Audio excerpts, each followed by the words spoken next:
Clay pots, quartz projectile points, a lot of animal bone that suggests a traditional wild food-based diet.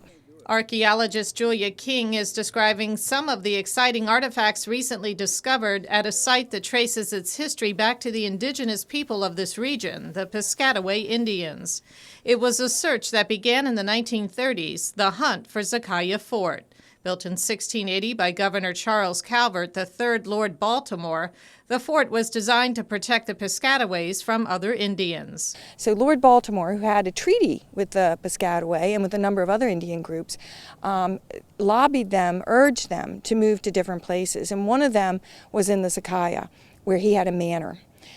He did it ostensibly for their protection, but by moving the Piscataway into Zekiah Manor, which is where we are now, he also created conditions where it opened up Piscataway land to European settlement in Prince George's County.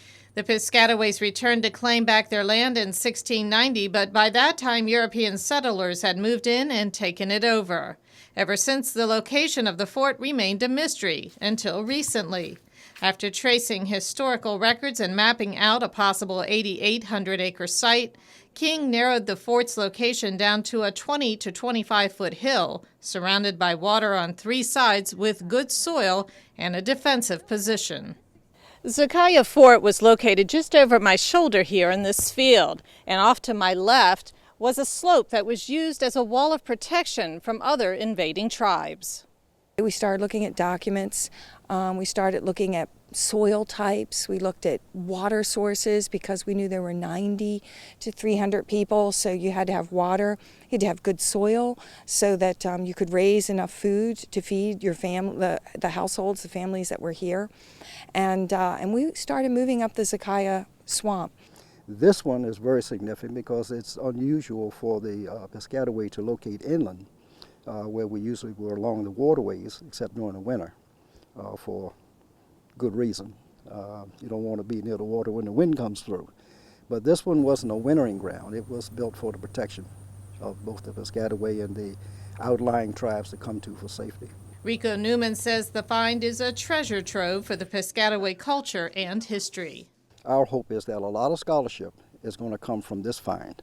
Already with the artifacts that have been found, they've already started telling their story. Now that Maryland has mandated that American Indian history be made of school curriculum, we're hoping that this too will become added into that. This and other sites that have been found and those that we know will be found in the future. Now that they have a new pathway of finding native sites. And Julia King and Rico Newman agreed to show us Zekiah Fort if we agreed not to divulge its location. Both the Piscataway tribe and archaeologists are hoping to preserve artifacts from the site so that the general public gets a chance to see the history firsthand. So, Patty, we know that the Piscataway is in St. Mary's, Charles, and Prince George's, but as far as the location? That's about as much as we can divulge. Okay. Yes, I agreed to keep that secret, so I will. All right. Thank you, Patty. Thanks,